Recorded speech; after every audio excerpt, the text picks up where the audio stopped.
আরে কি করি রে, বাড়ি যাইতে পারলাম না। এই ঈদ আইলো, কোরবানি দিতে পারতাছি না। পোলাপান কি অবস্থায় আছে, কি সমাচার, ঠিক করি চিন্তা ভাবনা।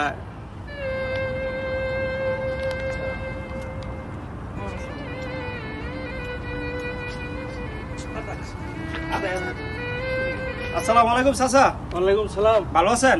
আলহামদুলিল্লাহ। আচ্ছা চাচা, আমরা যখন যাই তখন অনেকক্ষণ ধরে বসে আছেন। আচ্ছা কি জানি একটা টেনশন করতেছেন, আপনি কি বলবেন আমাদের সাথে? টেনশন হলো এই গাড়ির বাসের মধ্যে বাড়ির যাবো, টাকা পয়সা সব জিনিসটাকে নিয়ে গেছে, পানি সব নিয়ে গেছে। বাড়িতে কালকে ঈদ, ঠিক করে কি সমস্যা, খুবই চিন্তা ভাবনা, টেনশন আছি আর। আচ্ছা, অনেকে আপনার যাওয়ার মতো কোনো টাকা পয়সা নাই? না, টাকা পয়সা থাকলে তো। আপনার যদি আমরা যদি হেল্প করি তাহলে কি আপনার কোনো আপত্তি আছে নাকি?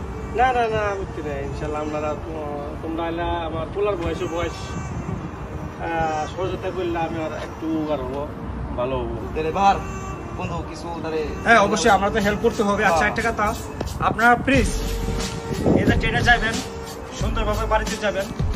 আপনারা এই যে গেঞ্জামে যান দেয় গাড়িতে উঠেন, এই যে বিলের বেঁধে এই টাকা পয়সা যা যা কিছু থাকে সবগুলো চিন্তাকারী নিয়ে যায়।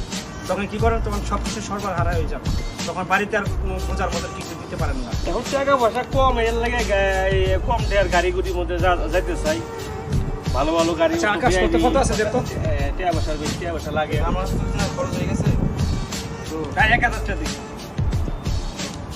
আচ্ছা চাচা, আপনাকে আমি 3000 টাকা দিলাম, ঠিক আছে? এই 3000 টাকা হবে তো? আলহামদুলিল্লাহ হবে। আচ্ছা যাক, আপনি এই 3000 টাকা তো বাড়িতে যান, বাড়ির ফ্যামিলি